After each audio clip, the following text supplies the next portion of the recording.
आपके साथ चित्रा त्रिपाठी। मौलानाओं की मौजूदगी में हमारी मौजूदगी है दूर कर रहे हैं ज्यादातर जो हैदराबाद।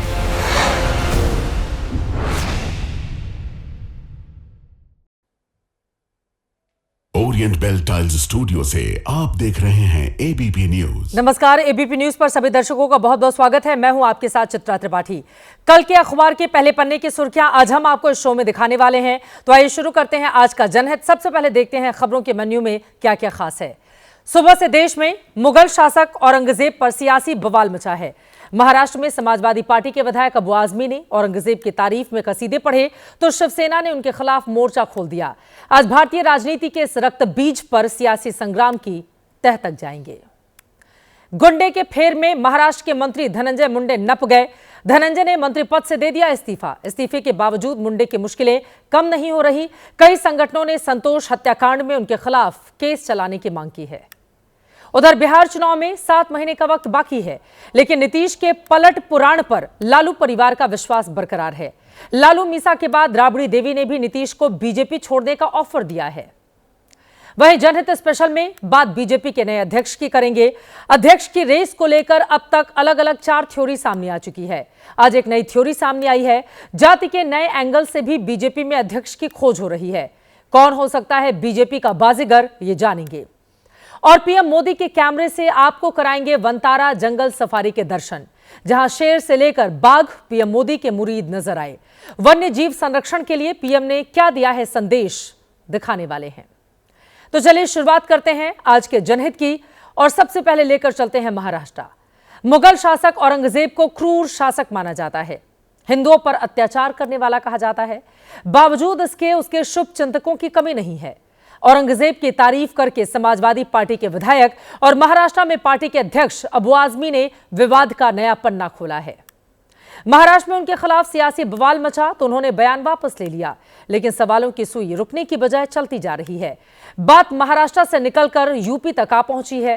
राजनीति के इस रक्त बीज पर सियासी संग्राम की पूरी कहानी हमारी आज जनहित की कवर स्टोरी है।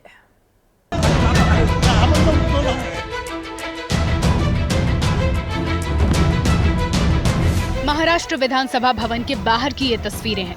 सत्ताधारी शिवसेना के विधायक समाजवादी पार्टी के प्रदेश अध्यक्ष अबू आजमी के खिलाफ प्रदर्शन कर रहे हैं। उनके बयान का विरोध कर रहे हैं।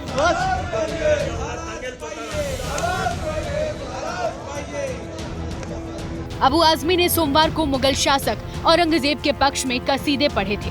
हिंदूवादी राजनीति करने वालों को बुरा लगा और अबू आजमी निशाने पर आ गए। औरंगजेब रहमतुल्लाह अलैह ने बहुत सारी मंदिरें बनवाई हैं। मैं बिल्कुल क्रूर शासन नहीं मानता। उस वक्त लड़ाई थी, राजकाज की लड़ाई थी, कोई हिंदू मुस्लिम की लड़ाई नहीं थी। मैं एक ही बात बोलूँगा, औरंगजेब के जमाने में भारतवर्ष जो है सोने की चिड़िया था।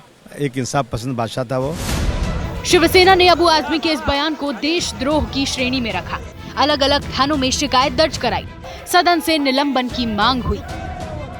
राष्ट्र पुरुषों का अपमान करना ये बहुत बड़ा गुनाह है, इसलिए उन्होंने तुरंत माफी मांगनी चाहिए। उनके ऊपर देशद्रोह का कलम लगाना चाहिए। अबू आजमी के बयान ने महाराष्ट्र की सीमा लांघी। मुंबई की दहलीज पार करते हुए बयान का विवाद यूपी पहुंचा। समाजवादी पार्टी के सांसद अवधेश प्रसाद खुलकर अबू आजमी के साथ खड़े हो गए। हमारे साथी, हमारी पार्टी के नेता ने जो टिप्पणी की है उसको ठीक से मुख्यमंत्री जो है नहीं समझ पाए, इसलिए वो इस तरह का अनर्गल बेबुनियादी बात कर रहे हैं। औरंगजेब के समर्थन में उठी आवाज ने पार्टी की दहलीज भी पार की। कांग्रेस भी औरंगजेब की वकालत करने लगी। आधा इतिहास नहीं पढ़ने की सलाह दी जाने लगी। जो इतिहास का आधा पार्ट देश को पढ़ा रहे हैं वो आधा पार्ट मत पढ़े, पूरा पार्ट पढ़े। बिल्कुल निश्चित रूप से पूरा पढ़िए तो आपको समझ में आएगा इतिहास क्या है। महाराष्ट्र से शुरू हुआ विवाद राष्ट्रीय फलक पर छा गया। बीजेपी ने मोर्चा संभाला। कांग्रेस और समाजवादी पार्टी को एक ही तराजू में तौला। कह दिया कि मुस्लिमों के वोट के लिए औरंगजेब का महिमा मंडन हो रहा है। मुगलों को महान बनाने की गला काट प्रतिस्पर्धा में ये तथाकथित सेकुलर दल अपने को दूसरे से बड़ा मुगले आजम बनाने के लिए यह पगले आजम बनने की तरफ जा रहे हैं। वोट बैंक का यह दीवानापन सनकीपन नहीं बल्कि पागलपन की तरफ जा रहा है। इतिहास के छात्र औरंगजेब के बारे में बेहतर जानते हैं। जो नहीं जानते हैं उनके लिए इनका परिचय यही है 1658 से 1707 तक भारत पर औरंगजेब का शासन रहा। औरंगजेब ने भारत में कठोर शरिया कानून लागू किया, हिंदुओं पर जजिया कर लगाया, काशी विश्वनाथ समेत कई मंदिरों को तोड़ा, छत्रपति शिवाजी महाराज का अपमान किया, यातना देकर छत्रपति संभाजी महाराज की हत्या की, सिखों के 9वें गुरु तेग बहादुर की हत्या की, पिता शाहजहां को आगरा के किले में कैद कर दिया और सत्ता के लिए अपने 2 भाइयों को मार डाला। औरंगजेब के समर्थन में बयान देने वालों के लिए शायद ये सब महान होने की निशानी है। इसमें कोई दो राय नहीं कि मुस्लिम वोटों की राजनीति करने वाली पार्टियां औरंगजेब को मसीहा मानती हैं। ओवैसी बंधु तो महाराष्ट्र में औरंगजेब की कब्र पर फूल चढ़ा चुके हैं।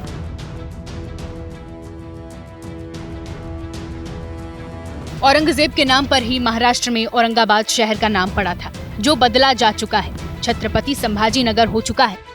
अबू आजमी के बयान ने तूल पकड़ा, सड़क से लेकर सदन तक हंगामा मचा तो अबू बैकफुट पर आए, कैमरे पर आकर कह दिया कि बयान वापस लेता हूँ। अगर किसी को ऐसा लगता है कि मैंने इस तरह की बातें बोली हैं और जिससे किसी को आहत हो रहा है, तो मैं अपने स्टेटमेंट को वापस लेता हूँ। और इस इशू पर असेंबली रोकना मैं समझता हूँ कि महाराष्ट्र की जनता के साथ नाइंसाफी होगी। लेकिन कहते हैं ना कि तीर कमान से बात जुबान से निकल जाए तो वापस नहीं लौटती। अबू आजमी ने ठंडी पड़ी सियासत में हिंदू मुस्लिम का तड़का लगा दिया है। अभी ये राजनीति कुछ दिन चलेगी। शुक्र मनाइए मामला बिहार नहीं पहुंचा है, एक औरंगाबाद वहां भी है। चुनाव इस साल वहां होने हैं। अब आपके मन में सवाल होगा कि मुगल शासक औरंगजेब को भारतीय राजनीति का रक्त बीज क्यों कहा जा रहा है। असल में औरंगजेब एक क्रूर शासक था, लेकिन भारतीय राजनीति में जिस तरह से हिंदू मुस्लिम की सियासत हावी है, उसमें औरंगजेब को महान बताने वालों की कमी नहीं। और जब जब औरंगजेब को देश के कुछ नेता महान बताते हैं, तब तब वो राजनीति के आंगन में जिंदा हो जाता है। इस बार जिंदा होने की वजह मिली अबू आजमी के बयान से, और अबू आजमी ने यह बयान दिया है उस छावा फिल्म की वजह से जो छत्रपति शिवाजी महाराज के बेटे और मराठा शासक छत्रपति संभाजी महाराज पर बनी है। संभाजी महाराज वो शासक थे जिन्होंने औरंगजेब के साम्राज्य को चुनौती दी थी। छत्रपति संभाजी महाराज को औरंगजेब ने धोखे से बंदी बना लिया था और 40 दिन तक उन पर अत्याचार किए, उन्हें धर्म बदलने पर मजबूर करने की कोशिश की और इस्लाम स्वीकार ना करने पर बेरहमी से उनकी हत्या कर दी थी। 1669 यानी अब से करीब 350 साल पहले औरंगजेब ने काशी विश्वनाथ मंदिर को तोड़ने का फरमान जारी किया। मंदिर ध्वस्त हुआ और उसी मंदिर के अवशेषों से मस्जिद का निर्माण कराया गया। हिंदू पक्ष के मुताबिक ज्ञानवापी मस्जिद के 3 गुंबदों में सबसे बड़े वाले गुंबद के नीचे आज भी मंदिर का शिखर यथावत है। 2021 में पीएम मोदी ने जब काशी कॉरिडोर का उद्घाटन किया था, उस मौके पर उन्होंने औरंगजेब के विध्वंस का जिक्र किया था। काशी तो काशी है, काशी तो अविनाशी है। इस नगरी पर आक्रमण किए, इसे ध्वस्त करने के प्रयास किए। औरंगजेब के अत्याचार के आतंक का इतिहास साक्षी है, जिसने सभ्यता को तलवार के बल पर बदलने की कोशिश की, जिसने संस्कृति को कट्टरता से कुचलने की कोशिश की। लेकिन इस देश की मिट्टी बाकी दुनिया से कुछ अलग है। इतिहास में औरंगजेब की क्रूरता के कई किस्से दर्ज हैं। उन्हीं में से एक है अपने सगे भाइयों पर अत्याचार कर उनकी हत्या करना और उसे भाले में लगाकर दिल्ली की सड़कों पर घुमाना। औरंगजेब अत्याचारी था, हिंदुओं पर उसने जुल्म किया, इसमें कोई दो राय नहीं है। यही वजह है कि अबू आजमी ने बयान देने के बाद अपना बयान अब वापस ले लिया है। उधर महाराष्ट्र से ही आज दूसरी बड़ी खबर भी सामने आई। कल तक मंत्री रहे धनंजय मुंडे अब पूर्व मंत्री हो गए हैं। संतोष देशमुख हत्याकांड में मुंडे के करीबी को 2 महीने पहले ही गिरफ्तार किया गया था, लेकिन अब नई तस्वीर और वीडियो से फिर गुस्से का ऐसा उबाल आया है कि गुंडे के फेर में मुंडे को नपना पड़ गया। प्रदर्शन की आग बीड से निकलकर महाराष्ट्र के अलग अलग इलाकों में फैल रही है। मुंबई, संभाजीनगर और पुणे समेत कई शहरों में हो रहे प्रदर्शन के केंद्र में है धनंजय मुंडे, और धनंजय मुंडे के खिलाफ इस गुस्से की वजह है सरपंच संतोष देशमुख हत्याकांड, और इसका असर ये हुआ कि धनंजय मुंडे को घटना के 3 महीने बाद इस्तीफा देना पड़ा। आज महाराष्ट्र के मंत्री श्री धनंजय मुंडे, इन्होंने अपने पद का इस्तीफा मुझे सौंपा। मैंने ये इस्तीफा स्वीकृत किया है और अगली कार्रवाई के लिए मैंने ये इस्तीफा राज्यपाल जी के पास भेज दिया है। धनंजय मुंडे ने अपने इस्तीफे की वजह खराब सेहत का हवाला दिया है, लेकिन कुर्सी जाने की वजह है धनंजय मुंडे के साथ खड़ा ये शख्स जिसका नाम वाल्मीकि कराड़ है। धनंजय मुंडे का बेहद खास वाल्मीकि कराड़ संतोष देशमुख हत्याकांड का मास्टरमाइंड भी है। 9 दिसंबर 2024 को बीड में सरपंच संतोष देशमुख का अपहरण कर हत्या कर दी गई थी। इसी साल जनवरी में मुख्य आरोपी वाल्मीकि कराड़ समेत 7 आरोपियों की मकोका के तहत गिरफ्तारी हुई थी। अब आपके मन में सवाल होगा कि जब जनवरी में ही गिरफ्तारी हो गई तो अब इस हत्याकांड में धनंजय मुंडे की कुर्सी कैसे गई? सीआईडी संतोष देशमुख हत्याकांड की जांच कर रही है। सीआईडी ने इस मामले में चार्जशीट भी दायर की है। इस चार्जशीट में वो तमाम फोटोग्राफ्स और वीडियोस हैं जो फिलहाल वायरल हुए हैं। ये सभी डिजिटल एविडेंस उन आरोपियों के फोन से बरामद किए गए हैं जिन्हें इस हत्याकांड में गिरफ्तार किया गया है। खुद धनंजय मुंडे की चचेरी बहन और महाराष्ट्र सरकार में मंत्री पंकजा मुंडे ने भी उनके खिलाफ मोर्चा खोल दिया है।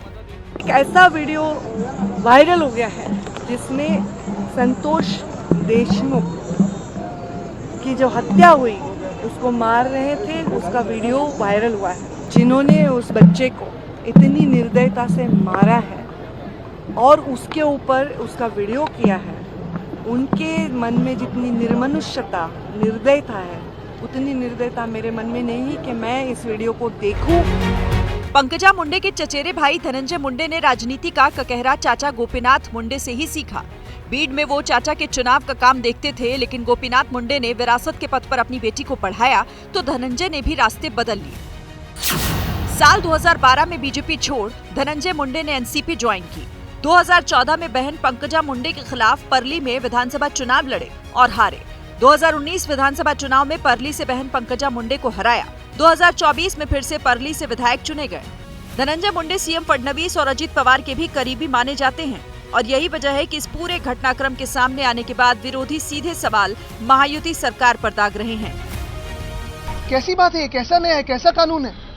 अगर कोई एक्शन अभी आज ना ले, पूरी सरकार बर्खास्त ना हो, तो ये महाराष्ट्र में कौन इन्वेस्टमेंट के लिए आने वाला है, कौन रहने वाला है, कौन सी महिला या कौन सा पुरुष सुरक्षित है, ये हम सारे नागरिकों का विषय है। ये सिर्फ एक व्यक्ति की बात नहीं। राजीनामा तो पहले ही देना चाहिए था, इतना देर क्यों दिया?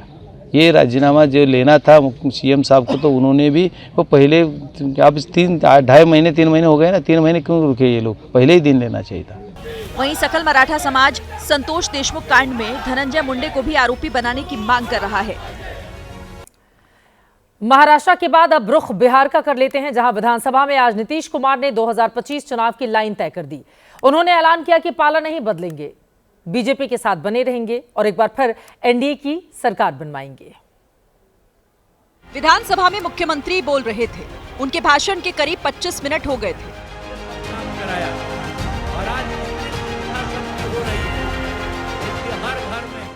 तभी नेता विपक्ष ने अपने खेमे के विधायकों को इशारा किया और इस इशारे के लगभग 2 मिनट बाद विपक्षी विधायक सदन से बाहर चले गए। ऐसे में नीतीश कुमार ने भी मौके पर जुबानी चौका मारा। अभी भाग ये रहे हैं, इतना भाग गए इसीलिए कि इन लोग को कोई समझ में आ रहा है। पहले कितना बुरा हाल था, अब जब कर रहे हैं, बता रहे हैं तो ऐसे ही कर रहा है। तब इसके बाद अगला चुनाव होगा तो इस सबको कुछ नहीं मिलेगा। आप समझ गए? हम लोग सब काम इतना बढ़िया से कर रहे हैं कि जनता खुद सोचेगी कि आखिर कौन काम करने वाला, इसलिए जरा सोच लीजिए। और हम लोग जो साथ हैं एक ही साथ रहेंगे। इस एक बयान में नीतीश ने भविष्यवाणी भी की और वादा भी किया। भविष्यवाणी ये कि इस बार के विधानसभा चुनाव में आरजेडी की करारी हार होगी और वादा ये कि वो अब पाला नहीं बदलने वाले। विधानसभा में राज्यपाल के अभिभाषण का समापन हुआ। आखिरी वक्ता नीतीश कुमार थे। उन्होंने भाषण की शुरुआत अपने चिर परिचित अंदाज में की। 24 नवंबर 2005 यानी पहली बार एनडीए की पूर्ण बहुमत वाली सरकार से पहले का हाल बयां करना शुरू किया। जब हम लोग आए थे उस समय की स्थिति क्या थी? याद है ना पहले क्या स्थिति थी? शाम में कोई घर से बाहर नहीं निकलता था। तभी तेजस्वी यादव ने टोका टोकी शुरू कर दी। बस फिर क्या था? नीतीश ने भी अपने अनुभव के आगे उनकी उम्र गिना दी। अरे सब बच्चे हो, क्या पता है आप लोगों का? कुछ पता है? जरा प्रेस वाले से पूछ लो। शाम के बाद भाई बच्चा है, इसका क्या जन्म हुआ था? इस पर तेजस्वी यादव खड़े हो गए, ऐतराज जताया, लेकिन नीतीश भी अपने रॉ में थे। उन्होंने 2005 से पहले का हाल यानी लालू राबड़ी के दौर की हर वो याद दिलाई जिसे जंगल राज कहा जाता है। शाम के बाद कोई घर से नहीं निकलता था और आज का क्या हालचाल है और उस समय की क्या स्थिति थी, कहीं आने जाने का रास्ता नहीं था। नीतीश कुमार है तो सत्ता है, कम से कम बीते 20 साल से यही तय है और यही सत्य। यही कारण है कि आरजेडी उन्हें ललकारती भी है और लुभाती भी है। अभी कल ही एक बार फिर से खुद राबड़ी देवी ने विधान परिषद के अंदर नीतीश को न्योता दिया, बीजेपी का साथ छोड़कर आरजेडी से हाथ मिलाने का ऑफर दिया। अब यह अजीब है कि तेजस्वी जिन्हें खटारा बता रहे हैं, उनके माता पिता नीतीश को ऑफर पे ऑफर दिए जा रहे हैं।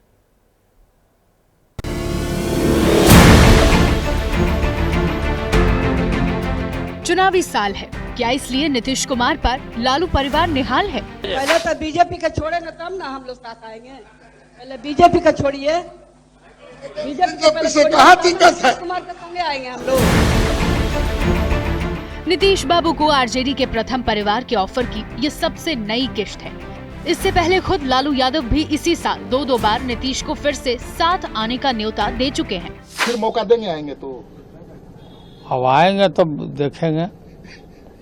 दरवाजा खुला हुआ है नीतीश जी के लिए, क्या खुला ही रहता है दरवाजा में क्या। इससे पहले 1 जनवरी को भी लालू ने नीतीश को ऐसा ही ऑफर दिया था। एक सवाल जो लोगों के जहन में है नीतीश कुमार को लेकर के, नए साल पर दरवाजा आपका खुला हुआ है? हमारा तो खुला हुआ है, नीतीश कुमार को भी खोल कर रखना चाहिए। मुख्यमंत्री है, उनको खोल कर रखना चाहिए। अगर वो आते हैं तो संभावनाएं हैं आप उनको साथ लेंगे? नहीं आते हैं तो काहे नहीं लेगा, साथ ले लेंगे और रहे साथ में काम करें। इसके बाद मकर संक्रांति वाले दिन मीसा भारती ने भी चाचा नीतीश के लिए दरवाजा खुला होने की बात कही थी। नीतीश जी को बुलाने की क्या आवश्यकता है, वो खुद भी आ सकते हैं। परिवार के सदस्य हैं नीतीश कुमार जी, हमारे अभिभावक के तौर पे रहे। वैसे भी 10 नंबर का राबड़ी आवास का दरवाजा सभी के लिए हमेशा खुला रहता है। नीतीश जी के लिए खुला है स्पेशल? उनके लिए भी खुला, वो तो मैं कह रही हूँ कि परिवार के सदस्य हैं, हमारे अभिभावक के तौर पे हैं, आना चाहें कभी भी आ सकते हैं। यानी माता पिता और बड़ी बहन नीतीश पर डोरे डाल रहे हैं, लेकिन तेजस्वी हैं कि मुख्यमंत्री को थका हारा बता रहे हैं। सरकार खटारा, सिस्टम नकारा, मुख्यमंत्री थका हारा, आम आदमी फिर रहा मारा मारा। नीतीश पर इस चोट के साथ ही तेजस्वी की नजर उनके अटूट वोट पर भी है। ऐसे में वो भी इशारों में ही सही चाचा नीतीश को डराकर उन्हें लुभाने में कसर नहीं छोड़ रहे हैं। आपने नहीं बोला था कि भाजपा का सीएम होगा तभी सपना साकार होगा? वीडियो है हमारे पास, सब लोगों ने। अरे सदन में झूठ बोलते हैं, सदन में काहे झूठ बोलते हैं? लोकतंत्र का मंदिर है, आप टीका लगाए हैं, सनातनी आदमी और झूठ बोलते हैं। बोलने की जिम्मेवारी आपकी है। विजय सिन्हा अपने पार्टी के पक्ष में पार्टी के घर के अंदर बात करती है, बाहर नीतीश कुमार सुशासन स्थापित करने के लिए आए, एनडीए की सरकार बनी और टीका से इतना नफरत है तो टोपी पहन लीजिए। आरजेडी की तरफ से तेजस्वी मुख्यमंत्री के घोषित उम्मीदवार हैं, लेकिन एनडीए की तरफ से नीतीश के नाम की औपचारिक घोषणा अभी बाकी है। हालांकि बिहार बीजेपी ने कंफ्यूजन दूर करने की कोशिश की है, बार बार कहा है 2025 में भी नीतीश, बस दिल्ली से इसका ऐलान होना बाकी है। लेकिन बीच बीच में बीजेपी के कुछ नेता चुनाव बाद सीएम के चयन का बयान देकर विपक्ष को मौका दे देते हैं, जिसे आरजेडी के भाई वीरेंद्र जैसे लोग लपकने में देर नहीं करते। एकनाथ शिंदे का जिस तरह से हुआ है उसी तरह इनका भी हाल इनके दल के लोग ही करने जा रहे हैं, इसलिए इनको सचेत होना चाहिए।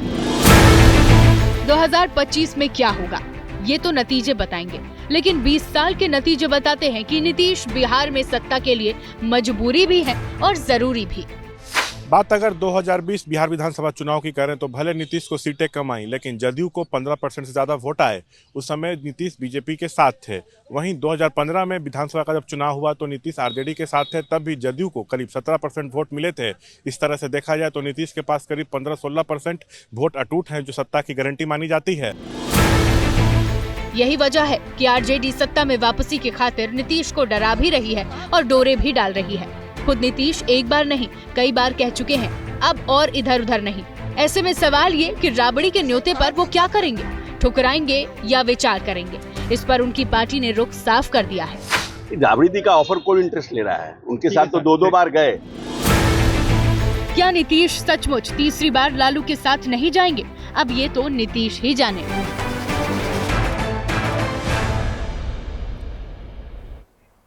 बात बिहार में अब एनडीए के सीएम फेस की कर लेते हैं। आज केंद्रीय मंत्री मनोहर लाल ने बिहार की सरजमी से सीएम फेस पर उठ रहे सस्पेंस से पर्दा उठाया। उन्होंने सारी अटकलों पर विराम लगा दिया, जिसको लेकर अब तक बिहार की सियासत में बार बार सियासी तूफान उठ रहा था। हुआ ये कि खट्टर बिहार बीजेपी अध्यक्ष के चुनाव के लिए पहुंचे हुए हैं। यहां कार्यकर्ताओं के बीच उन्होंने नीतीश के ही नेतृत्व पर मुहर लगा दी।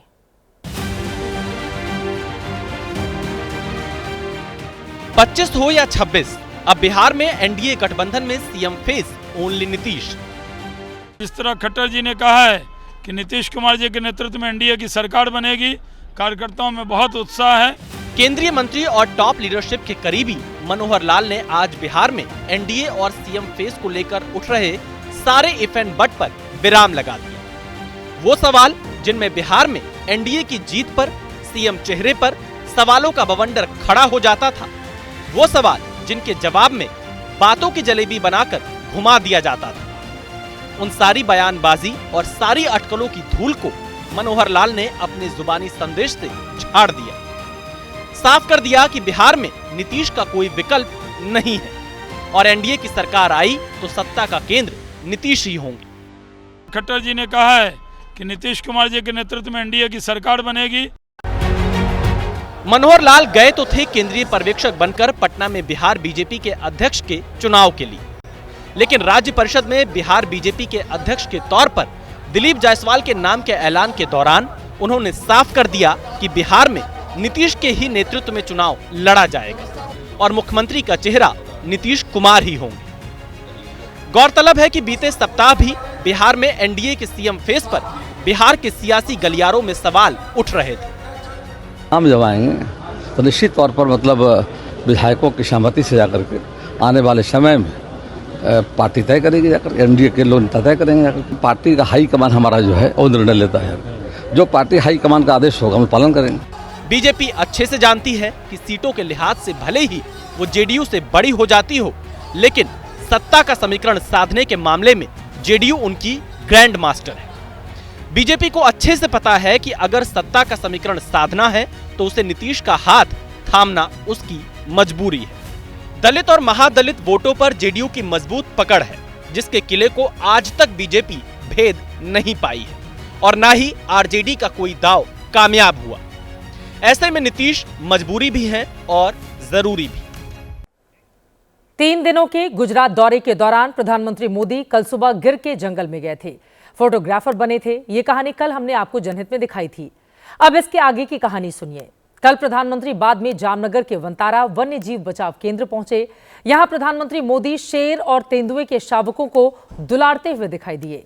पीएम मोदी ने बड़ा अजगर, ऊदबिलाव जैसे कई दुर्लभ जीव भी देखा। उद्योगपति मुकेश अंबानी के बेटे अनंत अंबानी ने उन्हें पूरा वंतारा विजिट कराया। वन्य जीवों के बीच प्रधानमंत्री मोदी की कई तस्वीरें सामने आई हैं। इस दौरान प्रधानमंत्री ने पशु चिकित्सा सुविधा का भी जायजा लिया, जहां पर वन्य जीवों के लिए एमआरआई, सीटी स्कैन जैसी सुविधाएं उपलब्ध हैं। वंतारा से आई पीएम मोदी की एक एक खूबसूरत तस्वीर हम आपको दिखाने जा रहे हैं।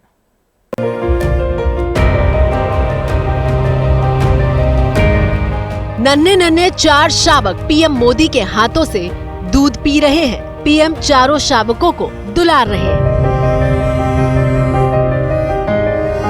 तस्वीरें जामनगर स्थित वंतारा वन्य जीव बचाव और पुनर्वास केंद्र की हैं, जिसका संचालन रिलायंस फाउंडेशन करता है। अंबानी परिवार की मौजूदगी में पीएम मोदी ने वंतारा का उद्घाटन किया।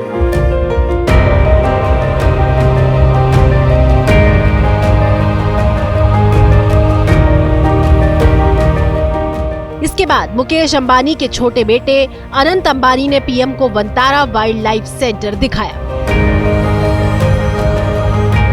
वंतारा से आई पीएम की ये तस्वीरें सबसे ज्यादा वायरल हैं। बाघ पीएम मोदी के बिल्कुल करीब खड़ा है। थोड़ी देर में ही बाघ पीएम मोदी को प्यार से दुलारने लगता है, लेकिन दोनों की इस जुगलबंदी के बीच ग्लास लगा हुआ है।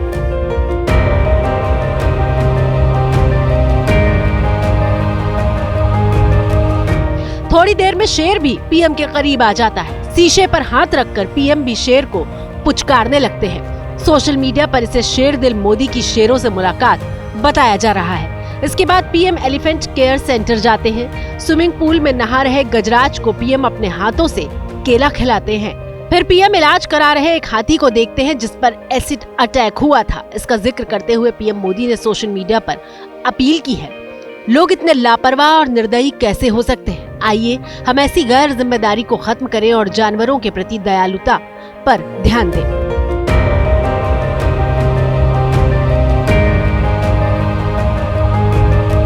पीएम एनआईसीयू भी पहुंचे, जहां नवजात जानवरों को दुलारा, साथ ही आईसीयू में भर्ती जानवरों का हाल जाना। फिर पीएम अगले पड़ाव के लिए निकले। राइनो संरक्षण और प्रजनन केंद्र पहुंचे, गैंडे को दूध पिलाया, गाजर खिलाए। घास चर रहे जिराफ और हिरणों के झुंड का पीएम मोदी ने पास जाकर दीदार किया। परिसर में मौजूद रंग बिरंगी मछलियों को प्रधानमंत्री ने दाना खिलाया।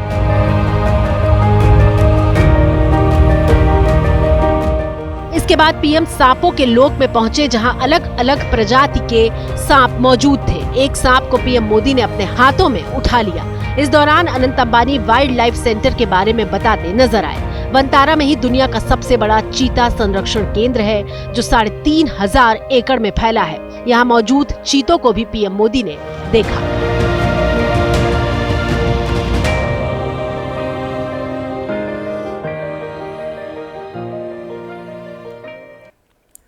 आगे बढ़ते हुए अब वक्त है आज के जनहित स्पेशल का।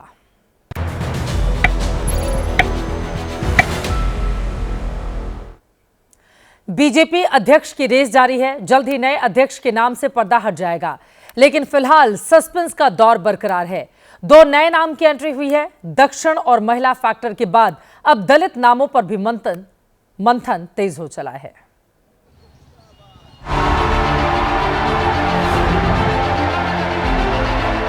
आपका सपना ही मोदी का संकल्प है।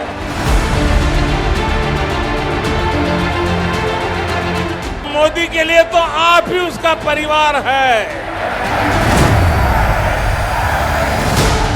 दलित, पिछड़े, हर परिवार तक जीवन की मूल सुविधाएं पहुंची। प्रधानमंत्री नरेंद्र मोदी को बीजेपी अध्यक्ष का फैसला लेना है। मोदी ने रणनीति बना ली है। इंतजार इस बात का है कि मोदी किसे दुनिया की सबसे बड़ी पार्टी की कमान सौंपेंगे। सियासी गलियारों में पिछले कई दिनों से कई तरह की चर्चाएं हैं। उन चर्चाओं को हम आपके लिए एक जगह समेट कर लाए हैं। चर्चा के मुताबिक पहली थ्योरी ये है कि बीजेपी किस अनुभवी नेता को अध्यक्ष बनाने जा रही है। दूसरी थ्योरी साउथ इंडिया वाली है। तीसरी ये कि पहली बार बीजेपी में कोई महिला अध्यक्ष बन सकती है। और चौथी थ्योरी ये है कि जेपी नड्डा का उत्तराधिकारी कोई ब्राह्मण ही होगा। लेकिन इन चारों थ्योरी से अलग एक नई थ्योरी सामने आई है। पॉलिटिकल कॉरिडोर में जो चर्चा तेज हुई है, वो चर्चा दलित नेतृत्व को लेकर है। बीजेपी में अभी शीर्ष पर कोई दलित नेता नहीं है। ऐसे में पार्टी दलित अध्यक्ष के प्रयोग पर भी विचार कर रही है। अगर इस चर्चा में दम है तो फिर बीजेपी का बाजीगर वो कौन सा दलित नेता बनेगा, इसके बारे में आज हम आपको बताने वाले हैं। उससे पहले ये जान लीजिए कि प्रदेशों में बीजेपी अध्यक्ष के चुनाव की प्रक्रिया तेज हो चुकी है। बिहार में मौजूदा अध्यक्ष दिलीप जायसवाल को प्रदेश भर के कार्यकर्ताओं की बैठक में फिर से अध्यक्ष चुन लिया गया है।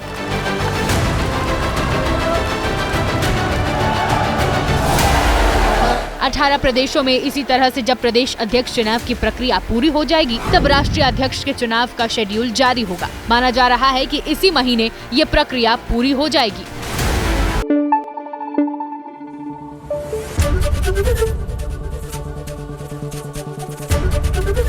एबीपी न्यूज आपको रखे आगे।